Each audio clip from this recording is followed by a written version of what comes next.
unit test 2025 ৰ কাৰণে কেইটামান গুৰুত্বপূৰ্ণ আপডেট লৈ আহিছো তো টোটাল 3টা আপডেট আছে আজি এই ভিডিওটো সম্পূৰ্ণ চাবা বুজি পাবৰ কাৰণে আৰু তোমালোকে সুধি থকা প্ৰশ্ন যেনেকৈ ইউনিট টেষ্টত ফেইল হলে কি হ'ব আৰু ইউনিট টেষ্টৰ মাৰ্কস তোমালোকৰ মেট্ৰিক পৰীক্ষাত এড কৰিব নেকি তো এনেকুৱা নিচিনা গোটেইখিনি প্ৰশ্নৰ উত্তৰ আজি এই ভিডিওটোত মই দিবলৈ গৈ আছো সম্পূৰ্ণ চাবা লগতে সেবাৰ পৰা কি কোৱা হৈছে গোটেইখিনি কথা ডিসকাস কৰিম সেবাৰ কিছুমান ইম্পৰ্টেন্ট নোটিছো আছে ইউনিট টেষ্ট এক্সামৰ ৰিলেটেড তো হেখিনিও তোমালোকে জনাটো খুবেই ইম্পৰ্টেন্ট হয় তো তোমালোকৰ আগৰ বেচটোক মই কৈছিলো কিন্তু তোমালোকে নাজানিব পাৰা তো ভিডিওটো সম্পূৰ্ণ চাবা আৰু ইয়াৰে ভিতৰত 3 নম্বৰ পইণ্টটো খুবেই গুৰুত্বপূৰ্ণ হয় হেতু তোমালোকে মিছ কৰি নিদিবা তো আমি আৰম্ভ কৰিছো প্ৰথম পইণ্টটো হৈছে মাৰ্কস তোমালোকৰ এড হ'ব নেকি তো সোৱা তোমালোকে যিমান মাৰ্কস পাবা এক্সামত হেতু কিন্তু সেবালৈ পঠাব লাগিব তো হেতু খুবেই গুৰুত্বপূৰ্ণ হয় যোৱা বছৰ নোটিছ দিছিলে তো ফাৰ্স্ট ইউনিট টেষ্টত তোমালোকে যি মাৰ্কস পাবা হাফ ইয়াৰলিত যি পাবা তাৰপিছত সেকেন্ড ইউনিট টেষ্ট আৰু প্ৰি বৰ্ডছ এই গোটেইখিনি এক্সামত তোমালোকে যিখিনি মাৰ্কস পাবা হেখিনি কিন্তু মাৰ্কস পোৰ্টেলত এন্টাৰ কৰিব লাগিব স্কুলে তো এটো কিন্তু খসা হয় যে তোমালোকৰ মাৰ্কসটো স্কুলে এন্টাৰ কৰিব লাগিব টিচাৰছে হয়তো কৈছে তো হেতু কাৰণে তোমালোকে ভালকৈ দিব লাগিব এক্সামটো কিন্তু ইয়াৰ মানে এটো নহয় যে তোমালোকৰ মাৰ্কসটো মেট্ৰিক পৰীক্ষাত এড হ'ব তো বহুত এনেকুৱা ইনফৰমেশন তোমালোকে পাবা একাডেমিক ক্যালেন্ডাৰটো তেনেকুৱা না দিয়া থাকিব কিন্তু হেতু নহয় তোমালোকৰ মাৰ্কসটো এই কাৰণে ষ্টৰ কৰি ৰাখা হয় যাতে কিবা যদি বিপদ হৈ যায় এবাৰ কোভিড-19 আহুতেও কি হৈছিলে মেট্ৰিক পৰীক্ষা হোৱা নাছিলে তো কিবা কাৰণত যদি মেট্ৰিক পৰীক্ষা নহয় তেনেহলে তোমালোকৰ ইউনিট টেষ্ট হাফ ইয়াৰলি এবিলাক মাৰ্কসে দিয়ে তোমালোকৰ ৰিজাল্টটো ডিসাইড কৰিব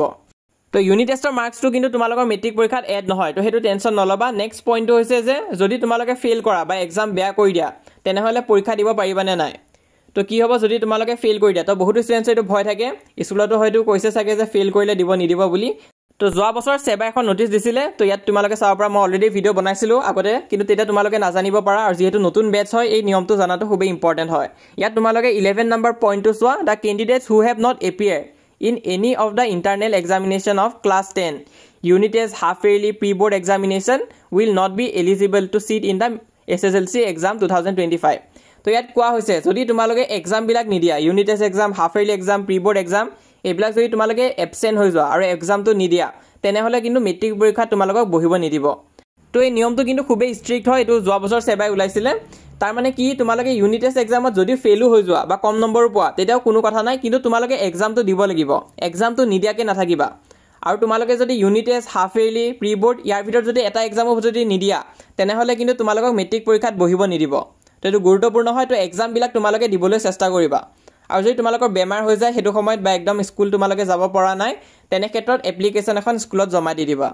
এক্সামত কম নম্বৰ পোৱাটো ডাঙৰ কথা নহয় কিন্তু তুমি যদি এক্সামটো নিদিয়া তেনেহলে হেতুহে ডাঙৰ কথা হ'ব তো হেতু কাৰণে এক্সামটো দিবা তো এটা আমি হেতু 3 নম্বৰ পইণ্টলৈ হেতু যে তোমালোকৰ এবাৰ এক্সাম ভাল হ'ব আৰু ভাল কৰিব লাগিব কাৰণ তোমালোকে যেতিয়া এক্সামটো ভাল কৰিবা তেনেহলে টিচাৰছৰ মনতো তোমালোকৰ এটা ভাল ইমপ্ৰেছন হ'ব তো সব কোনোবা ষ্টুডেন্টে যদি প্ৰথম এক্সামটো ইউনিট টেষ্ট এক্সামে যদি বেয়া কৰি দিয়ে তেনেহলে তাৰ কনফিডেন্স লেভেল বহুত কমি যাবগৈ কিন্তু তাতে কোনোবা ষ্টুডেন্টে যদি ফাৰ্স্ট ইউনিট টেষ্ট এক্সামৰ পৰা যদি ভাল পাৰফৰ্ম কৰি যায় থাকে তেনেহলে হি আগলৈ আৰু কনফিডেন্স পাব তো তোমালোকে একদিন ভালকৈ পঢ়িব লাগিব যাতে ফাৰ্স্ট ইউনিট টেষ্ট এক্সাম তোমালোকৰ ভাল হয় আৰু আমিও যিমান পাৰো তোমালোকক সহায় কৰিবৰ কাৰণে চেষ্টা কৰিছো তো মই সিলেবাস অলৰেডি দি থৈ দিছো ক্লাস 9 ক্লাস 10 ৰ ইউনিট টেষ্ট সিলেবাস অলৰেডি দি থোৱা আছে তাৰ পিছত তোমালোকৰ কমন কোৱেশ্চনৰ কাৰণে এটা সিৰিজ বনাই দিছো 5খন সাবজেক্টৰ কাৰণে তো সেই ভিডিও সিৰিজটো চাব পাৰা আৰু কোৱেশ্চন পেপাৰ যোৱা বছৰৰ কোৱেশ্চন পেপাৰখিনিও মই আপলোড কৰি থৈ দিছো তো সেইখিনি চাই তোমালোকৰ বহুতখিনি সহায় হ'ব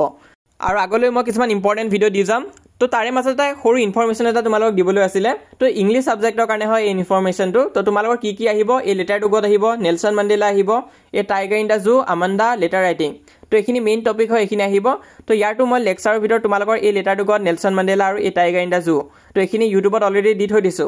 তাৰ উপৰি তোমালোকে যদি বেটছটো লৈছা আমাৰ ইংলিশৰ বেটছটো তেনেহলে গুটেখিনিৰে লেকচাৰ তোমালোকে হয়তো পাই গৈছা আৰু কোৱেশ্চন এনসাৰ গুটেখিনিৰে মই দি থৈ দিছো এমসিকিউ দি থৈ দিছো ইম্পৰ্টেন্ট আৰু এই গুটেখিনিৰে পিডিএফও দি থৈ দিছো যাতে তোমালোকে সোনকালে সিলেবাসখন কভাৰ কৰিব পাৰা তো ইউনিট টেষ্টৰ বেটছটো জয়েন হ'বৰ কাৰণে তোমালোকে এই নাম্বাৰটোত কন্টাক্ট কৰিব পাৰা অকল 149 रुपीस হয় তো তেতিয়া তোমালোকে বেটছটো জয়েন হ'ব পাৰিবা এই গুটেখিনি বস্তু দিয়া হৈ আছে তাৰ উপৰি তোমালোকৰ টেন্স আৰু ডিটাৰমিনাৰ্স তো এই দুটা কৰাই দিয়াটো এটা সময় নাই কাৰণ যেহেতু এক্সাম আহি গৈছে গৈ মই ইমান ডিটেইলছত বুজাব নোৱাৰিম হলেও মই ইয়াৰ তোমালোকৰ প্ৰবলেম প্ৰেক্টিছৰ কাৰণে কিছুমান কোৱেশ্চন দি থৈ দিম তো এটা ইনফৰমেশন দিবলৈ আছিল যদি তোমালোকে ইংলিশত পিছ পৰি আছা তেনেহলে আমাৰ কোৰ্সটোত জয়েন হ'ব পাৰা আৰু তোমালোকে যদি কমপ্লিট কোৰ্সটো লোৱা মানে গুটে ইংলিশৰ কোৰ্সটো লোৱা তেনেহলে 449 रुपीस হ'ব তো অকল ইউনিট টেষ্টটো তোমালোকে দি চাব পাৰা যদি ভাল পোৱা তেনেহলে কমপ্লিট কোৰ্স ল'ব পাৰা আৰু বহুতে লৈও আছে তো তোমালোকে কন্টাক্ট কৰিব পাৰা মই পিন কমেন্টত বাৰু দি দিম ডিটেইলছখিনি